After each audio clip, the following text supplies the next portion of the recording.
आज हम एक बहुत ही बुनियादी लेकिन बेहद अहम विषय पर बात करने वाले हैं, कोशिका यानी सेल। हाँ बिल्कुल। वो छोटी सी इकाई, इतनी छोटी कि दिखती भी नहीं, पर वही पृथ्वी पर मौजूद हर जीवित चीज का आधार है, चाहे वो छोटा सा बैक्टीरिया हो या हम इंसान। हाँ बिल्कुल। और ये सोचना भी कितना हैरत अंगेज है कि कैसे खरबों कोशिकाएं एक साथ मिलकर हमें बनाती हैं, हमारे शरीर को चलाती हैं। और दूसरी तरफ एक अकेली कोशिका भी अपने आप में एक पूरा जीवन जी सकती है ना? सही कहा। आज की हमारी ये जो बातचीत है वो कुछ नोट्स पर आधारित है जो हमें कोशिका की खोज के दिलचस्प सफर पर ले जाते हैं। तो आज हम यही समझने की कोशिश करेंगे कैसे वैज्ञानिकों ने इस छिपी हुई दुनिया का पता लगाया, किसका क्या योगदान रहा, और सबसे जरूरी ये कोशिका सिद्धांत यानी सेल थ्योरी क्या है और इसने जीव विज्ञान को कैसे बदला। जी, ये विज्ञान के इतिहास का एक ऐसा मोड़ है जिसने सच में जीव विज्ञान की नींव रखी है। इसके बिना जीवन को समझना आज जैसे हम समझते हैं वो शायद मुमकिन ही नहीं होता। और सोचिए, इस सब की शुरुआत कहाँ से हुई? एक बहुत ही साधारण सी चीज से, कॉर्क, वही जिससे बोतलों के ढक्कन बनते हैं। चलिए पता लगाते हैं कि कैसे एक मामूली सी दिखने वाली चीज के अवलोकन ने विज्ञान की दुनिया में इतनी बड़ी क्रांति ला दी। तो सबसे पहला और सबसे बुनियादी सवाल, हम ये कैसे तय करते हैं कि कोई चीज जिंदा है या बेजान? आखिर वो कौन सी चीज है जो किसी जीव को जीवित बनाती है? हाँ, ये बड़ा सवाल है और इसका जवाब, जैसा आपने कहा, वो कोशिका में ही छिपा है। आज हम ये जानते हैं कि कोशिका ही जीवन की मूलभूत, मतलब सबसे छोटी संरचनात्मक और कार्यात्मक इकाई है। संरचनात्मक और कार्यात्मक इकाई, इसका मतलब क्या हुआ? थोड़ा और समझाएंगे? बिल्कुल। संरचनात्मक मतलब कि हर जीवित चीज का शरीर कोशिकाओं से ही बना है, जैसे एक दीवार ईंटों से बनती है।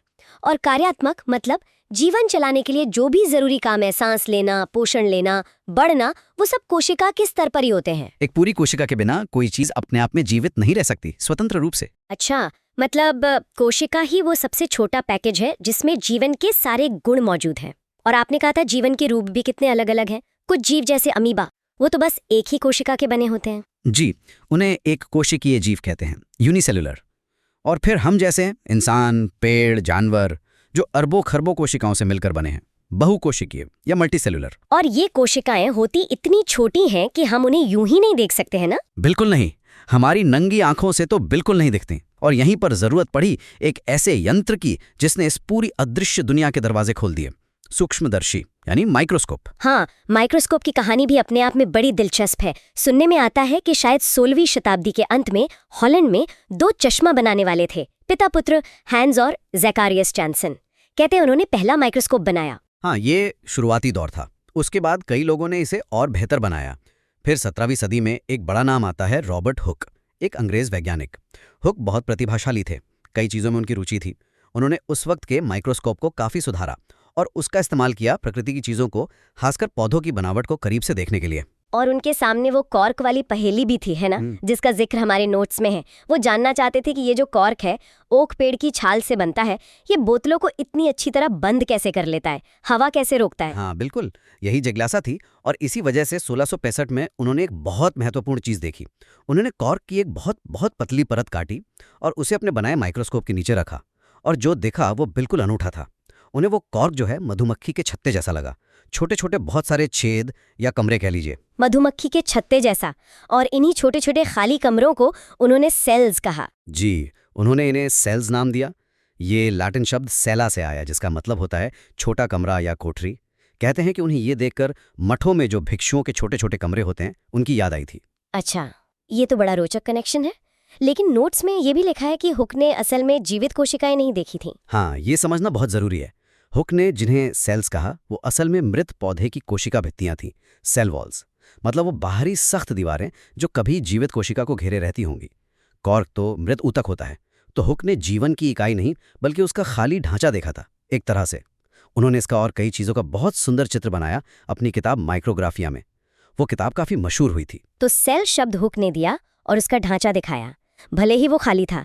लेकिन फिर सवाल उठता है कि जीवित कोशिकाओं को चलते फिरते जिंदा रूप में सबसे पहले किसने देखा? हाँ, इसका श्रेय जाता है एक और डच वैज्ञानिक को, एंटोन वॉन ल्यूवेनहॉक। वो हुक के ही जमाने के थे लगभग। ल्यूवेनहॉक असल में कपड़ों के व्यापारी थे, पर उनका जुनून था लेंस बनाना, बेहतरीन लेंस, और उनसे चीज़ों को देखना। उन्हें अक्सर सूक्ष्म जीव विज्ञान का पिता यानी फादर ऑफ माइक्रोबायोलॉजी भी कहते हैं। अरे वाह, व्यापारी से सूक्ष्म जीव विज्ञान के पिता तक, उन्होंने क्या क्या देखा अपने माइक्रोस्कोप से? सुना है उनकी जिज्ञासा की कोई सीमा नहीं थी। बिल्कुल, उन्होंने खुद ही सैकड़ों माइक्रोस्कोप बनाए। वो सरल थे, बस एक लेंस वाले, पर बहुत शक्तिशाली थे उस जमाने के हिसाब से। और उनसे उन्होंने सब कुछ देखा, बारिश का पानी, तालाब का गंधला पानी, अपने दांतों की खुरचन, खून, यहाँ तक कि काली मिर्च को पानी में भिगोकर भी देखा। कमाल है। तो जीवित कोशिकाएं उन्हें कैसे दिखी? एक दिन वो तालाब के पानी की एक बूंद देख रहे थे अपने माइक्रोस्कोप से, और वो हैरान रह गए। उस छोटी सी बूंद में हजारों छोटे छोटे जीव तैर रहे थे, घूम रहे थे, एक पूरी दुनिया। उन्होंने इन नन्हे चलते फिरते जीवों को एनामैल्क्यूल्स कहा, मतलब छोटे जंतु। ये पहली बार था जब किसी इंसान ने जीवित एकल कोशिकीय जीवों को अपनी आंखों से देखा था, बैक्टीरिया, प्रोटोजोआ वगैरह। इसीलिए जीवित कोशिकाओं की खोज का श्रेय आमतौर पर ल्यूवेनहॉक को दिया जाता है। क्या बात है। तो हुक ने दिया नाम और ढांचा, और ल्यूवेनहॉक ने दिखाई उसके अंदर की जिंदगी। इन दोनों खोजों ने तो जैसे एक नई दुनिया ही खोल दी। अब वैज्ञानिकों के मन में ये सवाल उठने लगा होगा कि क्या सभी जीवित चीजें इन्हीं कोशिकाओं से बनी हैं? क्या यही जीवन का मूल आधार है? बिल्कुल, यहीं से कोशिका सिद्धांत यानी सेल थ्योरी के बनने की कहानी शुरू होती है। अब हम आ जाते हैं 19वीं सदी में, हुक और ल्यूवेनहॉक के काम के लगभग 150 साल बाद। तब तक माइक्रोस्कोप और अच्छे हो गए थे। वैज्ञानिक कोशिकाओं के अंदर की कुछ चीजें भी देख पा रहे थे, जैसे कि केंद्रक, न्यूक्लियस। तो इस दिशा में पहला बड़ा कदम किसने उठाया? 1838 में एक जर्मन वनस्पति शास्त्री थे, मैथियास श्लाइडन। उन्होंने बहुत सारे अलग अलग पौधों का अध्ययन किया, गहराई से। और वो किस नतीजे पर पहुंचे? पौधों के बारे में उन्होंने क्या खास पाया? श्लाइडन ने देखा कि आप कोई भी पौधा लें, चाहे वो कितना भी अलग क्यों ना हो, बना वो अंततः कोशिकाओं से ही होता है। विभिन्न प्रकार की कोशिकाएं मिलकर ही पौधों के अलग अलग हिस्से यानी ऊतक बनाती हैं। उन्होंने ये भी देखा कि एक नया पौधा भी एक अकेली कोशिका से ही शुरू होता है, भ्रूण में। तो उनका निष्कर्ष था, कोशिका ही सभी पौधों के ऊतकों की मूल इकाई है। पौधों की सारी विविधता के पीछे ये एक बुनियादी एकता थी, कोशिका। ये तो हुई पौधों की बात, पर जानवरों का क्या? क्या जानवरों के लिए भी कोई ऐसा ही निष्कर्ष निकाल रहा था? हाँ बिल्कुल, इसी सवाल पर काम कर रहे थे एक और जर्मन वैज्ञानिक, थियोडोर श्वान। वो प्राणी विज्ञानी थे, जूलॉजिस्ट। श्लाइडन के काम के ठीक अगले ही साल 1839 में श्वान ने अपनी खोज प्रस्तुत की। उन्होंने कई तरह की जंतु कोशिकाओं का अध्ययन किया था। उन्होंने देखा कि जंतु कोशिकाओं के बाहर एक पतली सी परत होती है, आज हम उसे प्लाज्मा झिल्ली, प्लाज्मा मेम्ब्रेन कहते हैं। अच्छा, तो क्या उन्होंने पौधों और जानवरों की कोशिकाओं की तुलना भी की? कोई बड़ा अंतर या समानता दिखी उन्हें? जी हाँ, उन्होंने श्लाइडन के काम को भी देखा और पादप कोशिकाओं का भी अध्ययन किया। उन्होंने पाया कि पादप कोशिकाओं के बाहर, इस पतली झिल्ली के बाहर एक और मोटी मजबूत परत होती है, जिसे कोशिका भित्ति, सेल वॉल कहते हैं।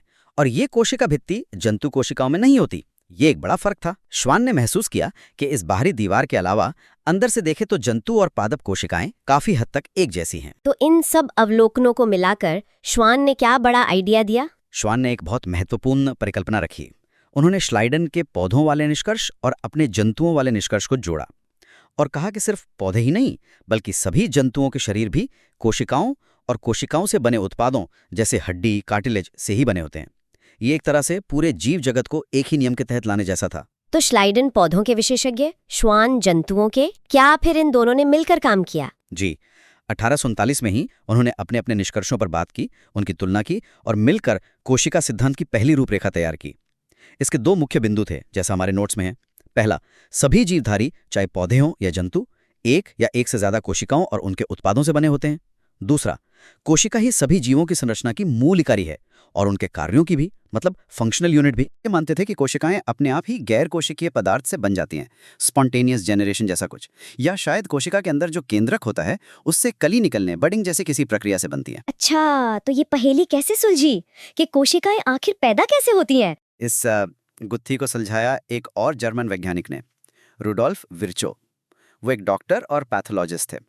1855 में विर्चो बीमारियों का अध्ययन कर रहे थे और उन्होंने देखा कि बीमार कोशिकाएं भी स्वस्थ कोशिकाओं से ही पैदा होती हैं। उन्होंने कई सारे अवलोकनों के आधार पर यह स्थापित किया कि कोशिकाएं कहीं बाहर से या निर्जीव चीजों से नहीं बनती। हर नई कोशिका हमेशा पहले से मौजूद किसी जीवित कोशिका के बंटने से, यानी विभाजन, डिवीजन से ही बनती है। उन्होंने इसे एक छोटे से लैटिन वाक्य में कहा जो अमर हो गया, ओमनिस सेल्युला ए सेल्युला। ओमनिस सेल्युला ए सेल्युला, इसका मतलब क्या है? इसका मतलब है सभी कोशिकाएं कोशिका से ही उत्पन्न होती हैं। All cells arise from pre existing cells. ये एक क्रांतिकारी विचार था जिसने स्वतः जनन के पुराने सिद्धांत को पूरी तरह खारिज कर दिया। तो विर्चो के इस एक वाक्य ने कोशिका सिद्धांत को पूरा कर दिया है ना? बिल्कुल। विर्चो के इस योगदान ने स्लाइडन और श्वान की परिकल्पना को न सिर्फ सुधारा बल्कि उसे एक मजबूत आधार दिया। इसके बाद ही कोशिका सिद्धांत को उसका वो आधुनिक रूप मिला जिसे आज हम जीव विज्ञान की सबसे बुनियादी अवधारणाओं में से एक मानते हैं। तो अब इसके 3 मुख्य बिंदु हो गए। पहला, कोशिका सभी जीवित जीवों की संरचनात्मक और कार्यात्मक इकाई है, स्लाइडन और श्वान। दूसरा, सभी जीवित जीव कोशिकाओं या उनके उत्पादों से बने होते हैं, स्लाइडन और श्वान। और तीसरा, सभी कोशिकाएं पहले से मौजूद कोशिकाओं से ही उत्पन्न होती हैं, विर्चो। क्या इस आधुनिक कोशिका सिद्धांत में कुछ और भी बातें शामिल हैं जो इसकी समझ को और साफ करती हैं? हाँ, कुछ और पहलू हैं जो इस सिद्धांत के महत्व को और उजागर करते हैं। जैसे कि पहला तो यही दोहराओ कि जीव कोशिकाओं और उनके उत्पादों से बने हैं, ये उनकी भौतिक बनावट का आधार है। दूसरा, नई कोशिकाएं हमेशा पुरानी कोशिकाओं के विभाजन से बनती हैं, ये जीवन की निरंतरता यानी पीढ़ी दर पीढ़ी चलने का आधार है। और तीसरा, और ये बहुत गहरा विचार है कि सभी कोशिकाएं, चाहे वो बैक्टीरिया की हों या गुलाब के पौधे की या इंसान की, अपनी मूल रासायनिक बनावट और काम करने के तरीके में आश्चर्यजनक रूप से समान होती हैं। अच्छा। मतलब जीवन चलाने की जो बुनियादी प्रक्रियाएं हैं वो सब में एक जैसी होती हैं। हाँ जी। ये जीवन की एकता दिखाता है। जी। चौथा, हर कोशिका की एक मूल संरचना होती है। अंदर जीवित पदार्थ होता है जिसे जीव द्रव्य या प्रोटोप्लाज्म कहते हैं। उसमें अक्सर एक कंट्रोल सेंटर यानी केंद्रक या न्यूक्लियस होता है और बाहर एक झिल्ली, प्लाज्मा झिल्ली होती है। हाँ। और हाँ, कुछ में इसके बाहर कोशिका भित्ति भी हो सकती है जैसे पौधों में, या नहीं भी हो सकती जैसे हम जंतुओं में। और पांचवा, कि एक पूरा जीव जो भी काम करता है, चलना, सोचना, खाना पचाना, वो असल में उसकी अनगिनत कोशिकाओं की मिलीजुली गतिविधि और उनके आपसी तालमेल का ही नतीजा होता है। वाह! तो कहाँ रॉबर्ट हुक का कॉर्क में छोटे छेदों को देखना और कहाँ जीवन की बनावट, उसके काम करने के तरीके, उसकी निरंतरता और सभी जीवों में उसकी बुनियादी एकता की इतनी गहरी समझ। हुक्स के सेल से लेकर श्लाइडन, श्वान और फिर विर्चो के ओमनिस सेलुला ए सेलुला तक ये सफर दिखाता है कि विज्ञान कैसे काम करता है, कैसे अवलोकन, सवाल, बहस और सहयोग से हमारी समझ धीरे धीरे विकसित होती है। बिल्कुल सही कहा। कोशिका सिद्धांत सिर्फ जीव विज्ञान का एक तथ्य नहीं है, ये एक नजरिया है, एक फ्रेमवर्क है जिससे हम पूरे जीवन को समझते हैं। इसने हमें यह समझने में मदद की कि जीवन कैसे संगठित होता है, कैसे एक पीढ़ी से दूसरी पीढ़ी तक जाता है और क्यों अलग अलग दिखने वाले जीवों में भी एक गहरा आंतरिक संबंध है और इसका असर हर जगह हुआ है, दवाइयों के विकास से लेकर बीमारियों को समझने और आनुवांशिकी यानी जेनेटिक्स तक। तो इस पूरी बातचीत से ये साफ है कि कोशिका जीवन की इकाई है और ये हमेशा पहले से मौजूद कोशिका से ही आती है। लेकिन जैसा अक्सर होता है, एक जवाब कई नए सवाल खड़े कर देता है। यहाँ श्रोताओं के लिए एक विचार छोड़ते चलते हैं। आज हमने कोशिका की खोज और उसके सिद्धांत की कहानी सुनी, पर हमने ये बात नहीं की कि उस कोशिका के अंदर क्या है। वो छोटी सी इकाई अंदर से कितनी जटिल हो सकती है, कितनी व्यवस्थित और कितनी अलग अलग तरह की कोशिकाएं होती हैं। हमारे नोट्स के शीर्षक में प्रोकैरियोटिक और यूकैरियोटिक कोशिकाओं का जिक्र था। ये क्या बला है? ये एक दूसरे से कैसे अलग हैं? हाँ, ये बिल्कुल अगला लॉजिकल सवाल है और ये अपने आप में एक बहुत ही रोमांचक दुनिया है। कोशिका के अंदर के अंग यानी ऑर्गेनेल्स, उनके काम, उनका आपसी तालमेल, ये एक अलग ही ब्रह्मांड है समझने के लिए। और अलग अलग तरह की कोशिकाओं का अध्ययन हमें जीवन की अद्भुत विविधता और उसके विकास की कहानी बताता है। शायद इस पर हम अगली बार और गहराई से बात कर सकते हैं। ये जानने के लिए बहुत कुछ है।